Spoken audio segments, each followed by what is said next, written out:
C'est Mohamed, salam alaikum. Salam, salam alaikum, Monsieur Nordine. Encore une fois, toujours très heureux de retrouver mon ami Nordine et toute l'équipe derrière pour faire ces émissions que tu as trouvé un nom que j'aime beaucoup, c'est Contre l'oubli. Et aujourd'hui, exactement, nous allons essayer de dépoussiérer un petit peu cette histoire et de parler de cette colonisation d'Algérie, mais non pas du côté politique ou militaire dont on a beaucoup parlé sur cette radio, mais de voir la colonisation de l'Algérie avec les mécanismes d'accumulation des richesses qui ont profité plus à la métropole que pour les Algériens en Algérie, ce que les Français appelaient entre guillemets les indigènes.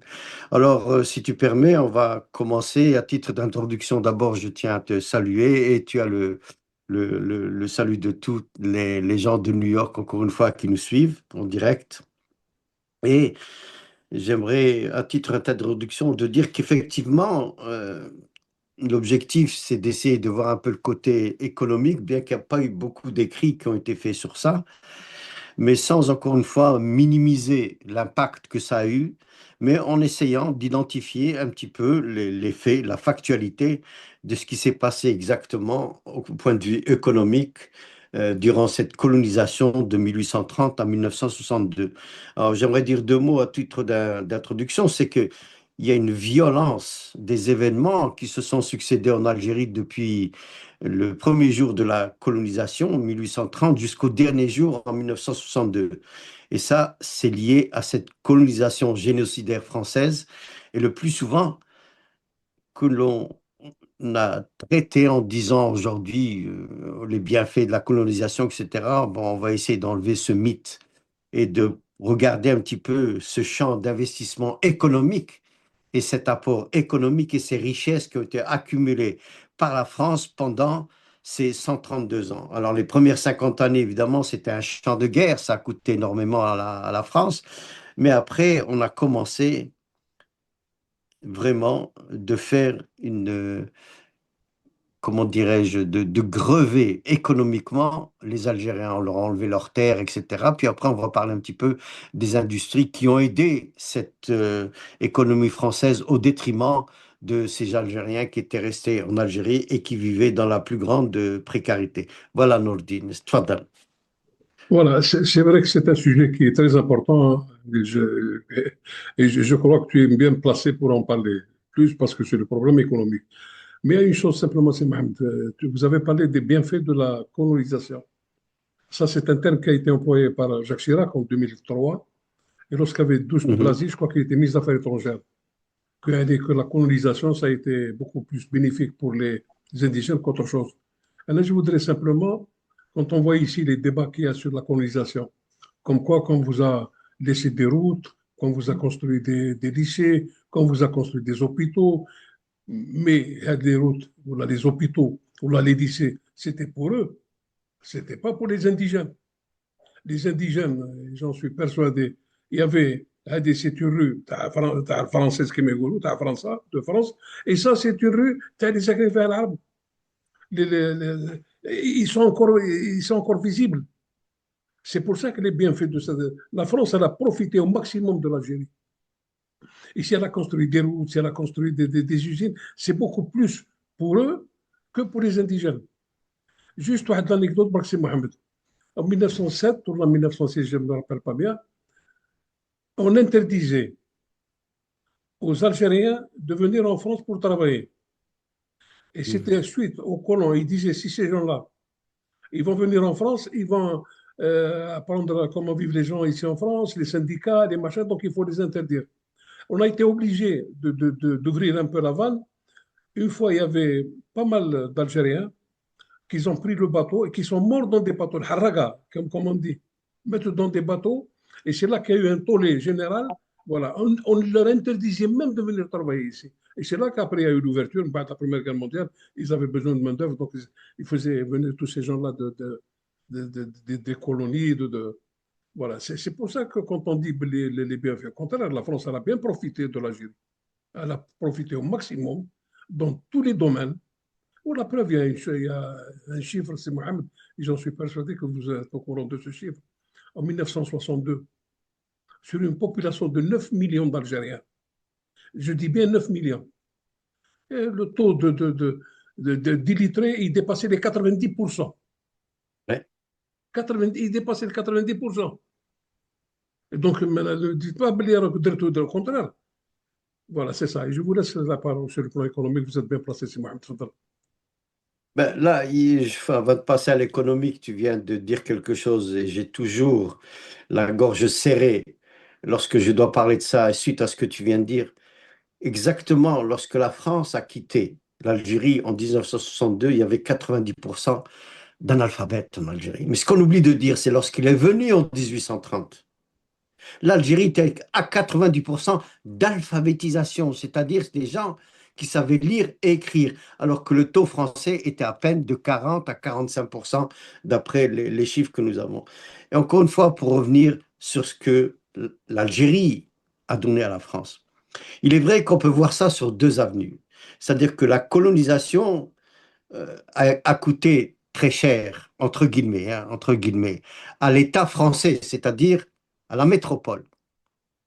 Parce que, quand tu l'as dit, comme tu l'as dit à juste titre, il fallait investir, c'était devenu une république, il fallait construire le port d'Oran, de Annaba, de Wahran, il fallait faire des routes, parce que, bon, lorsque il y avait l'exploitation minière de Wenza, qui était fait avec des salariés qui avaient trois ou quatre fois le salaire moins élevé que celui des mines d'Alsace, effectivement, il fallait des infrastructures pour faire ce transfert des minerais pour aller en France. Par voie de conséquence, tout ce qu'ils ont fait, tu l'as dit, je réitère ce que tu as dit, c'était pas pour les Algériens, c'était pour nourrir l'industrie algérienne, pour aller la donner en métropole et qui revenait beaucoup moins cher. Et qui plus est, il n'y avait pas de tarifs douaniers, etc., parce que c'était une production algérienne. Ça, c'est pour les mines du fer de Wenza, par exemple. Mais on prend une autre richesse algérienne qui a fait de la fortune des entreprises françaises, l'agriculture, notamment celle du vin. 90% du vin produit en Algérie était exporté en France pour faire ce qu'on appelle c'était un bon vin de coupage. Et alors que le vin en France, l'agriculture, les vignes, c'était une des, des revenus principaux pour la République française. Ce qu'on dit, c'est que c'est l'Algérie en partie qui l'a nourri pendant ces presque 132 ans. Ça, c'est une chose. Et on prend, j'ai parlé de l'exploitation minière, je peux parler aussi, tu parlais tout à l'heure de ces Algériens que l'on interdisait d'aller en France et c'est les colons qui ne voulaient pas. Il y a un homme qui a été là-bas, qui a fait son service militaire, qui s'appelle Messali Haj. Quand il a vu ce qui s'est passé en France, c'est exactement ce que toi, tu as dit. Il a vu comment les Algériens étaient exploités, comment les colons avaient exploité les Algériens, avec bien sûr le code de l'indigénat, etc., etc. Et économiquement, ça ne leur coûtait rien du tout. Pourquoi? Parce qu'ils prenaient les terres les plus viables aux Algériens pour leur laisser des lopins de terre qui étaient pratiquement inexploitables. Mais sur les millions d'Algériens, on leur a laissé des miettes, et c'était les 4 000 ou 5 000 grandes fortunes françaises, on parle souvent de Bordeaux, etc., qui récupéraient ces richesses, et à moindre prix, puisqu'ils n'avaient rien payé du tout pour les prendre. C'était tout simplement du vol, entre guillemets, qui a été fait pour contre la population algérienne. Alors qu'on ne vienne pas me dire qu'il y avait des bienfaits sociaux en Algérie, c'est pas vrai. Par contre, au point de vue économiquement, ils n'ont pas nourri la population française. Il y avait des famines en Algérie durant la colonisation dont on parle très peu. On le cache. Il faut lire ce qui a été. Malheureusement, on n'a pas les chiffres. Tout ce qu'ils disent, ils vont te dire par exemple les chiffres que la guerre d'Algérie entre 54 et 62 a coûté près de 110 milliards actuels. Mais c'est vous, c'est les Français qui ont fait ce que ces investissements dans l'armement qui leur a coûté très cher et qui leur a mangé le budget. Pas des Algériens, pas des colons algériens, mais de la République française. Et c'est ça que économiquement, je dis, il y a deux avenues. Il y a l'avenue de ce que ça a coûté à la France, à la République. Effectivement, ça a coûté très cher parce que, bon, il y avait l'effort de guerre, il y avait la protection des colons. Mais d'un autre côté, il n'y avait pas de retombée économique directe sur l'économie algérienne en Algérie parce que tous les plus-values, l'argent qui était, comment dirais-je, les investissements qui étaient faits et qui avaient le bénéfice, il était rapatrié en France. Bon, je ne vais pas trop vous bombarder avec les chiffres, je te repasse la parole. Je ne sais pas si j'ai été clair. Oui, non, c'est, yani, moi, ce qui me quand on voit, par exemple, il y a eu le code d'indigénat, il y a eu le code de ça. Quand on parle de Jules Ferry, lorsqu'en 1893, ben, si je me trompe, je vais tracer 1893 ou 92, lorsque l'école était obligatoire pour tous les Français. Les Algériens Et n'avaient pas de gratuite. statut. Regarde, les Français, Et gratuite. les Algériens n'avaient pas de statut, parce que c'est des indigènes. Et Non pour seulement il rester, n'avait pas de statut, Nourdine, non seulement, mais cette loi qu'il avait, Jules Ferry, avait fait, elle s'appliquait partout, sauf, et c'est spécifié, en Algérie. voilà, c'est Sauf ça. en Algérie. Ça, Parce c'était ensuite, on prend, tu parles de Jules Ferry, je m'excuse, je te coupe, mais on parle de Jules Ferry, mais tu peux citer Victor Hugo. Rappelle-toi de ce qu'a dit Victor Hugo durant son discours à l'Assemblée nationale. Ce n'est pas à toi que je vais apprendre ça. Cette civilisation, cette mission civilisatrice. Mais Victor Hugo, qui a un nom dans chaque ville en France, qui a sa statue partout, que l'on adule, c'était un esclavagiste et un colonialiste. Mais je crois qu'après, par la Tfadal. suite, il s'est rétracté et il a dit le contraire. Il faisait l'éloge de l'islam. Il y en a d'autres même qui disent Ouais. peut-être qu'il est devenu musulman, qu'il s'est Bon, converti à la religion musulmane. effectivement, il y a un très beau livre qui a été écrit par Louis Blin sur Victor Hugo et sur bon, les autres qu'il a fait sur mais ça, c'était en fin de vie. Mais pendant ces 70 ans sur lesquels il n'arrêtait pas de vilipender non seulement l'Afrique, la mission civilisation, mais surtout l'Algérie. Mais c'est vrai, le livre qui a été écrit, c'est un très beau livre, je l'ai lu, je crois je pourrais vous le présenter tout à l'heure. Et Victor Hugo, en fin de vie, il avait reconnu, on dit que peut-être, il est mort en tant que musulman. Mais enfin, reste encore, ceci n'efface pas ce qu'il avait dit. Il s'est rallié à Jules Ferry, à tous ces gens-là, pour pas seulement Jules Ferry, mais tous les grands colonialistes qui existaient de l'époque. Tfadal. Je m'excuse de t'avoir coupé. C'est-à-dire pour Jules Ferry, pour l'école, pourquoi ils n'ont pas voulu aller donner la chance à l'époque aux indigènes, hein, du moment que l'école était gratuite, c'était une affaire de sous, parce que ça revenait beaucoup plus cher si demain tous les indigènes enfants peuvent accéder à l'école. C'est pour ça qu'ils ont, Hmm. même ça a été fait simplement pour les fils les enfants de colons, disons pour les Français. Et c'est pour ça que le Mhm. problème, on se retrouve en 1962 avec un Mhm. taux d'illettrés qui dépasse les 90%, parce qu'ils ne donnaient pas la Oui. possibilité. Par contre, la communauté israélite qui ont eu le statut d'être des Français à part entière, à part le décret Crémieux en 1871, à eux, ils avaient les mêmes, c'est-à-dire les mêmes droits que c'était considéré comme des Français à part entière. C'est pour ça, Mhm. c'est une partie de l'histoire qu'on n'en parle pas. On n'a jamais parlé de ce problème-là. Quand même, c'est un problème qui est très important. La souffrance du peuple algérien, peut-être c'est le seul peuple au monde qui a subi vraiment les atrocités. Et on a tout essayé en Algérie. On a tout essayé. Pour que les gens comprennent simplement une chose. En 1842, un chirurgien militaire, il a voulu faire des expériences. Qu'est-ce qu'ils ont ramené? Ça, c'est lui qui le dit dans son livre, dans ses mémoires, qu'ils ont ramené deux Arabes, qu'il les a décapités. Une fois qu'il les a décapités, pour Ah. savoir si ça a resté Le livre, il existe. Il existe. Je l'ai. Et les deux, la première tête, ils ont essayé, bon, décapité, il ne reste plus rien. La deuxième tête, c'est pareil.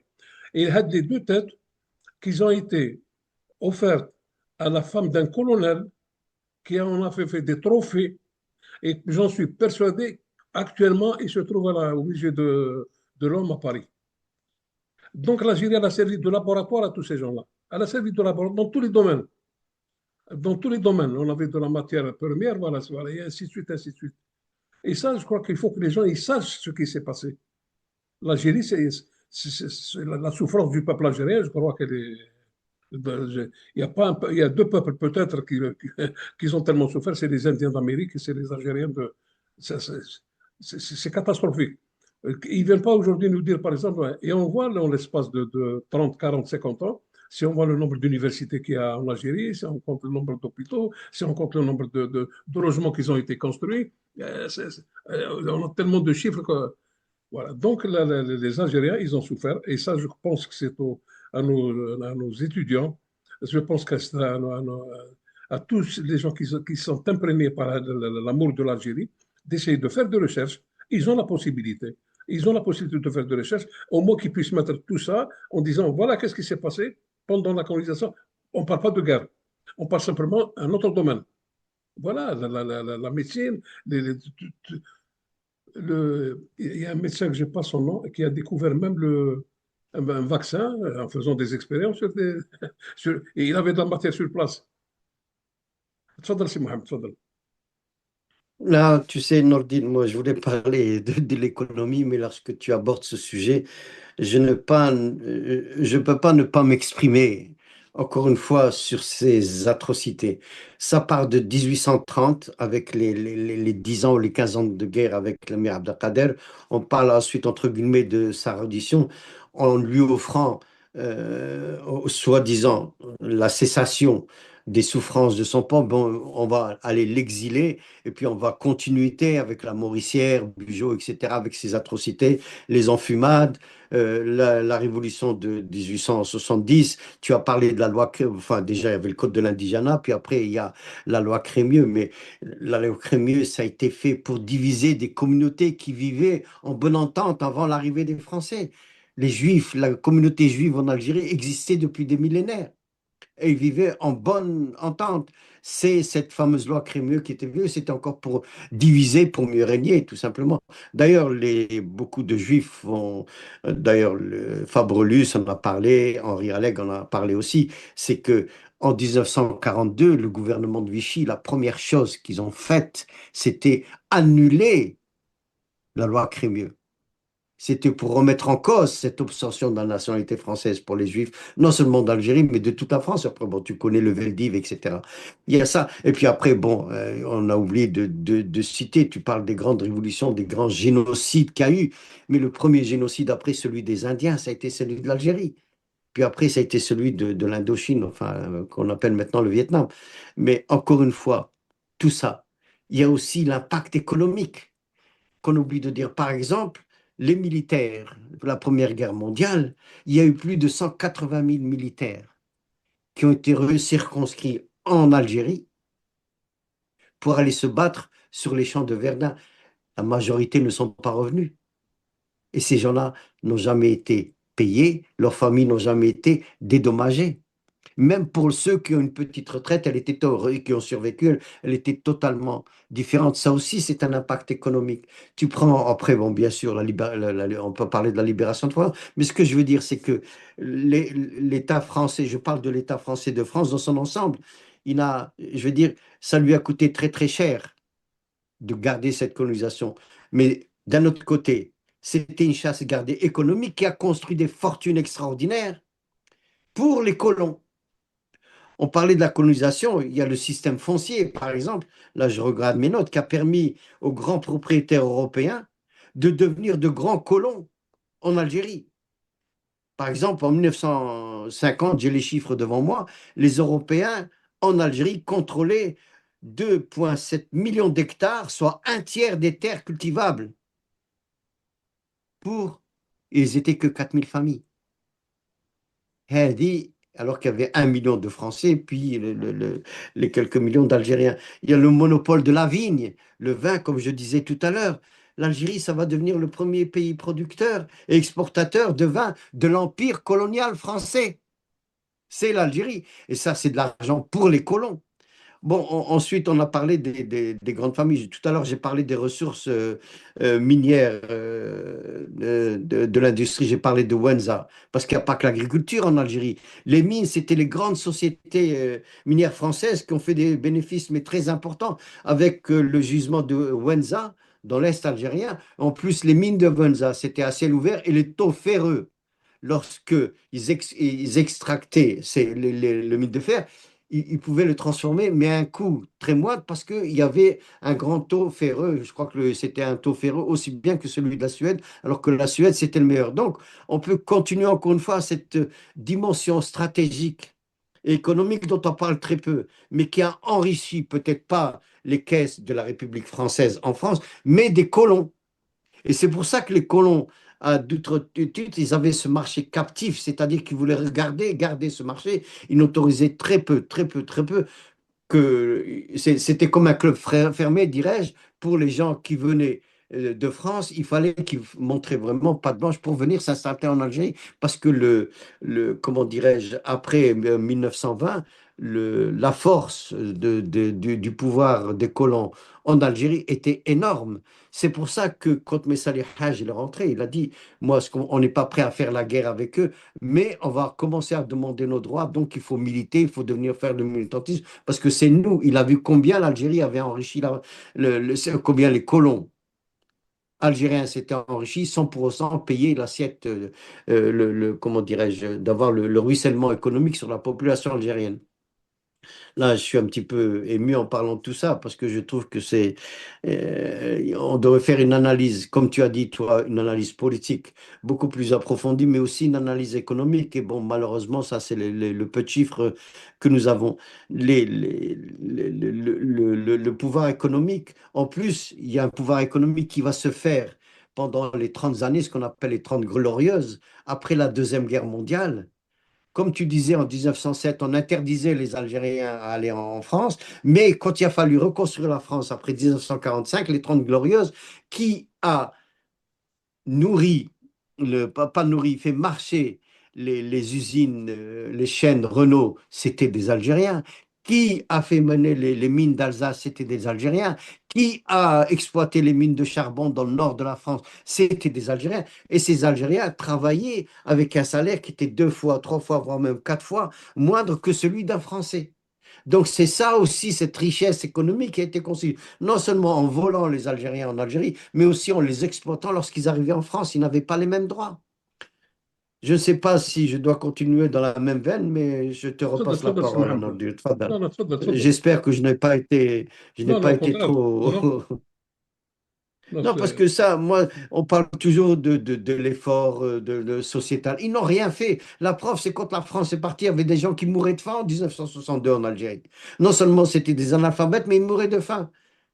Il ne faut pas oublier, encore une fois, il ne faut jamais oublier que les soldats qui se sont battus en Algérie, lorsqu'ils devaient repartir, et je te parle à partir des années 1860, 1870, non, pardon, 50, 60, 70, lorsque le soldat s'arrêtait, qu'est-ce qu'on lui donnait? On lui donnait un fusil, un cheval et des terres que l'on volait à l'Algérien.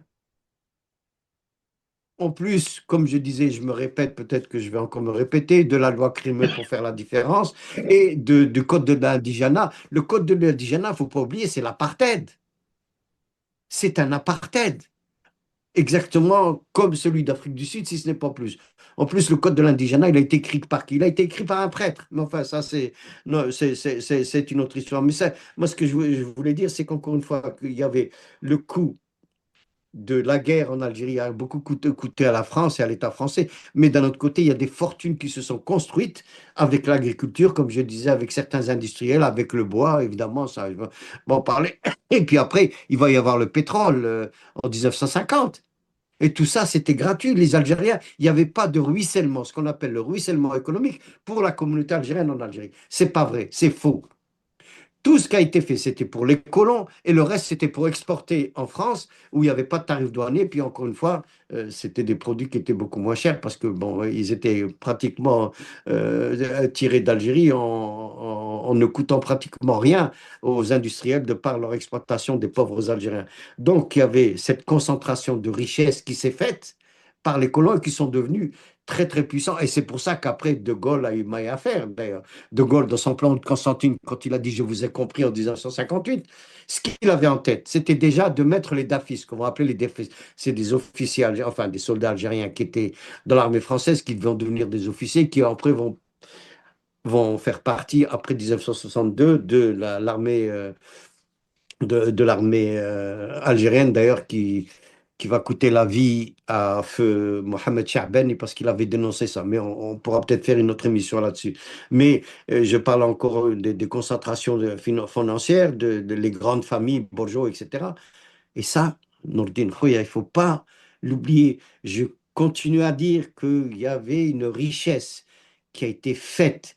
On a grevé le pauvre Algérien pour les colons, c'est même pas pour la métropole française, c'est pour les colons, que ce soit, je vais me répéter, les mines, que ce soit pour les hydrocarbures, que ce soit pour les marchés, ce qu'on appelle en économie les marchés captifs, encore une fois, ils devraient en parler. C'est à nous aussi, aux Algériens, de faire des recherches. Et là, je te rejoins, de créer des unités pour faire uniquement de la recherche, non pas sur le politique et le militaire, sur les massacres qu'il y a eu, sur le génocide qu'il y a eu, mais aussi sur l'économie. Ben, Sur je pense que l'économie. Ça a été fait pour le Vietnam. non, c'est Mohamed, Tfadal, tfadal, I'm sorry. juste la communauté israélite. Oui. Et c'est vrai que lorsqu'il y a eu la colonisation de l'Algérie, les interprètes de l'armée française, c'était tous des Juifs d'Algérie, Mhm, tous mhm. les interprètes. Et dès que la France elle a mis pied en Algérie, la communauté juive commence, parce qu'il y avait dans les 11 à entre 15 000, il n'y avait pas beaucoup là, parce que la communauté juive qui vivait en France, ils s'étaient considérés comme des Français. Mais les Juifs qui étaient en Algérie, c'était considérés comme des indigènes. Mais Ah oui, ils étaient à peu près entre 10 et 15 000, ça dépend des voilà. chiffres, effectivement. Mais, Oui. mais la communauté israélite a fait allégeance à Napoléon III en disant que nous serions de très bons Français. Ça, c'est les rabbins, ça, c'est. Il y a cette partie de l'histoire qu'on n'ose pas trop en parler. Et il n'y a pas que. Je ne voudrais pas toucher les autres communautés parce qu'ils vont dire, voilà, ce que les, les, Non, mais, les, non, mais moi, bon, toi, tu veux non, pas en non, mais, parler, moi, je veux bien en parler. les- Bon, c'est vrai les- qu'il y a eu. mais pour Tfadal, tfadal. les Juifs d'Algérie, ils ont fait allégeance et en disant comme quoi qu'ils ne ressemblaient pas aux autres, qu'il y a une différence énorme. Et c'est pour ça qu'ils ont eu parce que la nationalité française, ils l'ont eu déjà de fait avant 1864. Et après, ça a été officiellement avec le décret Crémieux, Crémieux qui Ah, était le le degré ministre, commun, ça. décret Crémieux qui était ministre de la Justice, et c'est lui qui a donné cette possibilité. Les Juifs d'Algérie, ils auraient dû, à ce moment-là, en disant non, si on est français, il faut que tous les gens qui vivent dans ce pays, c'est des Français. Mais pour montrer que Mhm. l'Algérien, quoi qu'on fasse, quoi qu'on puisse dire sur lui, qu'il a un nef, il n'aurait jamais accepté. Il n'a jamais accepté. Pendant 132 ans, s'ils ont voulu, les colonisateurs, s'ils ont voulu faire de nous des Français à part entière, ils l'auront fait. Mais le peuple algérien, il est resté debout. Jusqu'à 1962, il n'a jamais renié ses origines. Il a accepté la misère, il a accepté tout ce qu'on lui demandait, il l'a fait. Mais il ne s'est jamais trahi en lui-même. Et c'est pour ça qu'aujourd'hui, l'Algérien en lui-même, il gêne les autres communautés. Il gêne les autres communautés. Voilà, tfadal, c'est Mohamed. Non, je veux juste continuer dans la veine de ce que tu viens de dire. Le sentiment qu'avaient les Français de vouloir dominer en tant que minorité la communauté algérienne de l'époque, ils se sont trompés. L'Algérie a toujours combattu jusqu'au dernier jour de la colonisation. On parle de l'émir Abdelkader, on parle comment dirais-je, de 1870, la révolution des Kabyles. On parle après de Constantine. Et pas seulement Constantine en 54. Déjà, dans ta région, je pense que tu connais ça mieux que moi, en 1910, les Constantinois déjà se révoltaient. Le Sud, moi qui viens du Sud, il y avait, d'ailleurs, le Sud, ils ont toujours eu des difficultés avec le Sud parce que, bon, d'abord, c'est le désert, etc. Les gens du Sud n'ont jamais accepté cette colonisation. Lorsqu'ils ont été trahis et battus, c'est pas par les Français, c'est par les Benguena, etc., donc les Bachagas, qui ont fait plus de tort dans le Sud, en tout cas moi en tant que Busquet, plus de tort que les colons français ou l'armée française. Mais encore une fois, je répète, jamais, et c'est ce que tu as dit, l'Algérie ne s'est soumise, il n'y avait pas cette soumission à la servitude que voulaient imposer les Français lorsqu'ils sont venus le premier pape en 1830, jusqu'en 1954, là où ça a été l'éclatement. Mais durant toute cette période, il n'y a jamais eu de calme, il n'y a jamais eu l'acceptation de la soumission à la servitude. C'est pas vrai ceux qui disent oui, ça a été. Bon, bien sûr, il y avait les Harkis, il y avait les Bachagas, etc. Mais c'était une minorité par rapport à l'ensemble de la population algérienne. Même s'il y a des gens comme Ferhat Abbès, par exemple, avec son discours où il a dit la France c'est moi, qui lui a répondu? Qui lui a répondu? C'est Ben Badis, avec la fameuse phrase nous sommes musulmans, etc. Et l'Algérie ne sera jamais française. Donc, il ne faut pas qu'on vienne nous dire que l'Algérie a accepté cette soumission de la servitude, c'est faux. C'est pour ça que 1954 n'a été que l'aboutissement de tous les combats qui se sont faits depuis le premier jour de 1830. Maintenant, en ce qui concerne la guerre d'indépendance, bien sûr, c'était aussi économique. C'était économique parce que les gens mouraient de faim, parce que les gens étaient dépouillés de leurs terres, parce que les gens, ils ont été se combattre pour la France. Ils n'ont pas eu, encore une fois, je répète le mot, le ruissellement économique de toutes ces richesses qui ont été construites par les colons. On leur a rien donné. Donc, le 1954 n'a été que l'aboutissement normal d'un pays qui n'a pas accepté la soumission à la servitude. Il faut lire le livre de Étienne de la Boétie quand il a écrit ça. Toi, dans la synode. Et je m'excuse si je suis émotionnel. Non, non, c'est bon de se remémorer un peu l'histoire parce que c'est très important. Le- c'est-à-dire les événements, ce qu'on appelle le soulèvement de la Kabylie dans les années 1870 par le Oui, Mokrani. 70, oui, parle-en, oui, je sais que tu veux être. Non, le Mouchkoul, c'est Mohamed, le père de Mokrani. Le Mokrani, il était Mhm, considéré comme une personnalité très importante en Kabylie. Et il avait de mhm, bons termes lorsque c'était les Français, les militaires qui gouvernaient toute la Kabylie. Avec lui, il négociait d'homme à mhm, homme. Lorsque ils ont voulu enlever le système comme quoi que c'est le civil qui va avoir la primauté sur le militaire, et c'est là que le Mokharani n'a pas accepté. Pourquoi il n'a pas accepté? Il n'a pas accepté en disant que si demain le civil, il va y avoir des Israélites, par exemple, qui vont gouverner, moi je ne serai jamais, par exemple, à la sorte de ces gens-là. Juste pour que mhm. les gens sachent qu'à Marseille, en 1853, le père de Mokharani, Allah yarhamhum kulla ala kulli hal, il est, Allah yarham. il est mort à Marseille, il a été enterré à Marseille. Et j'ai fait quelques recherches pour le cimetière où il a été enterré. Le cimetière n'existe plus. Mais dans les archives de la ville de Marseille, je dis bien dans les archives, les gens qui nous écoutent s'ils veulent y aller, dans les archives de la ville de Marseille, ils peuvent avoir un extrait de décès du père de Mokhrani qui est mort en 1853 et l'acte de décès, il a été établi par le consul de France qui était en Turquie. Il est venu de Turquie comme c'était une personnalité. Et pour vous dire simplement l'histoire de l'Algérie, elle est vaste, elle est immense, Mohamed. On n'en parle pas beaucoup. Mhm, Je saute un peu. On revient en 1830. Il y avait le général de Bertheuzen. Le général de Bertheuzen, c'était le premier gouverneur de la colonisation de l'Algérie. Il a écrit un très beau livre que vous ne trouvez pas souvent, en disant comme quoi, si vous voulez coloniser ces gens-là, ce n'est pas de cette manière-là. Là, vous vous comportez d'une manière elle est vraiment sauvage. Parce qu'il ne faut pas oublier qu'en 1830, lorsque la France elle a colonisé, qu'est-ce qu'ils ont fait? Les mosquées, ils en ont fait des lieux de culte pour les Français. Ils sont attaqués à des tout ce églises, bien sûr, oui. ils Mhm, sont attaqués à tout ce qui correspondait à la nature et à ce que vivaient les Algériens. On les massacrait, on les sortait de chez eux. C'était maintenant Jamak Tchawa. Avant, qu'est-ce qu'ils en ont fait? Ils en ont fait une église. Et après, ils se sont bien servis sûr. de lieux de culte comme pour mettre du bétail, pour mettre ça. Et ça, tout ça, il faut que les gens sachent qu'est-ce qui s'est passé. Le problème, Hanassi Mohamed, on est fâché avec l'histoire. Moi, je me demande, le pouvoir algérien, avec les moyens qu'il a, et oui, on a des jeunes qui sont capables là, de faire beaucoup plus qu'il en faut. Et il faut leur donner les moyens pour faire des recherches. Et là, ils ont du travail. Il y a un travail énorme à faire. Tfadal, c'est Mohamed, tfadal. On a sauté un peu, mais on a mélangé un peu. Non, non, non, je pense que tu as raison de soulever ce problème de la mémoire. Moi, encore une fois, et ça c'est personnellement, je n'attends pas des excuses de la France. Ça ne m'intéresse pas. Ce que je veux que la France reconnaisse, c'est le mal qu'elle a fait aux Algériens.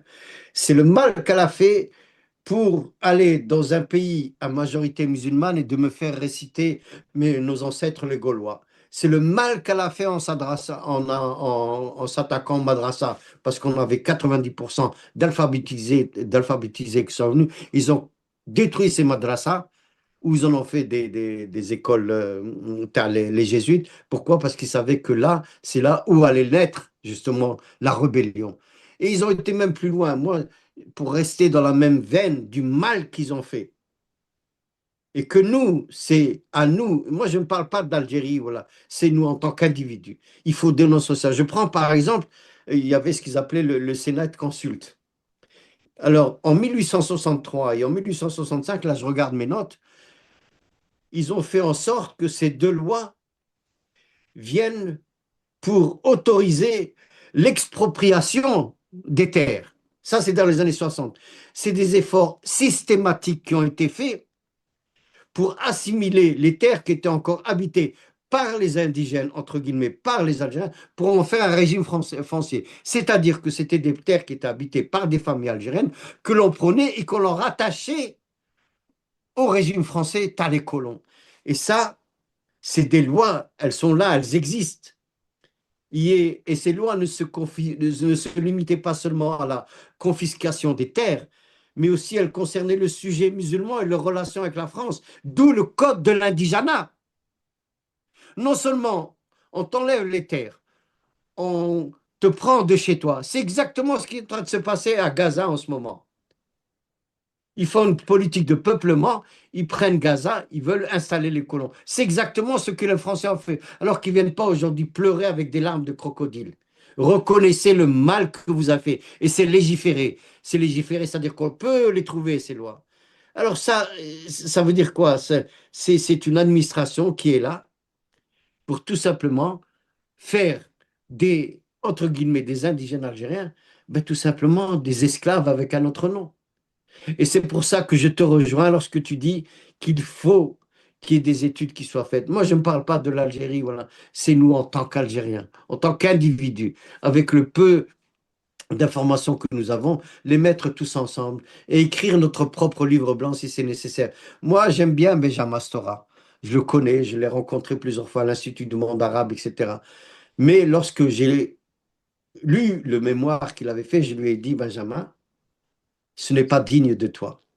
Il m'a regardé, il dit, Mohamed, il parle très bien arabe, il dit, Hadihi siyasa. C'est ça la politique.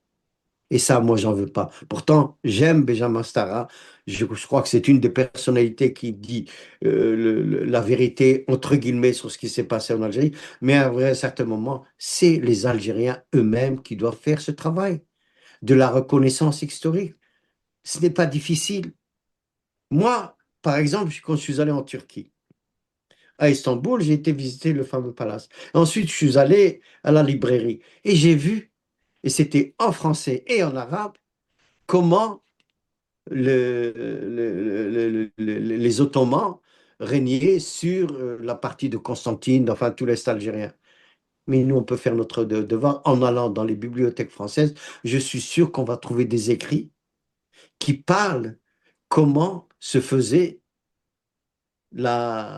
comment dirais-je, l'exploitation, entre guillemets, des colons, parce qu'il y a des Français aussi qui étaient contre. Je parlais de Gaulle, c'était un des premiers. Je vous ai compris, je répète ce qu'il a dit en 1958, qu'il a dit je vous ai compris, c'est qu'il a compris que les colons étaient en train de devenir une épine dans son gouvernement et qu'ils avaient ruiné l'Algérie, enfin ruiné les colons, les Algériens pour se faire des fortunes. Et aujourd'hui, ils voulaient aller contre lui.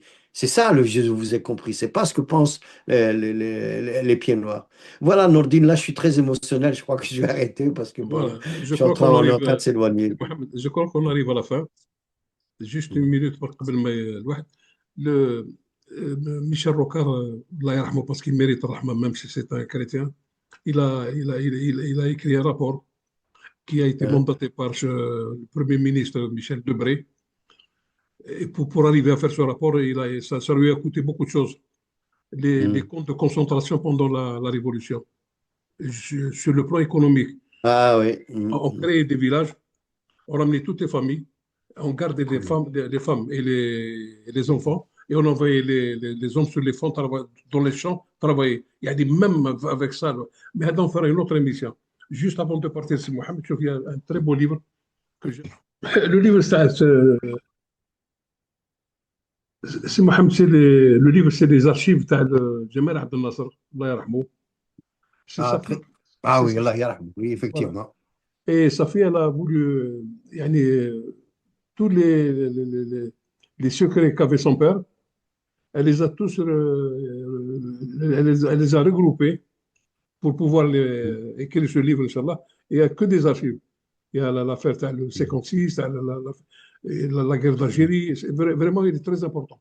Pour les gens qui veulent vraiment s'intéresser, qu'est-ce qui s'est passé pendant toute cette période et ce que l'Égypte a fait pour l'Algérie. Parce que l'Égypte a été beaucoup l'Algérie. Tfadal, c'est Mohamed. Absolument, absolument. Bien. Alors oui, c'est effectivement, c'est un livre très intéressant. Puis à mon tour, si tu permets, je vais prendre 3 minutes. Là, on a parlé de Victor Hugo.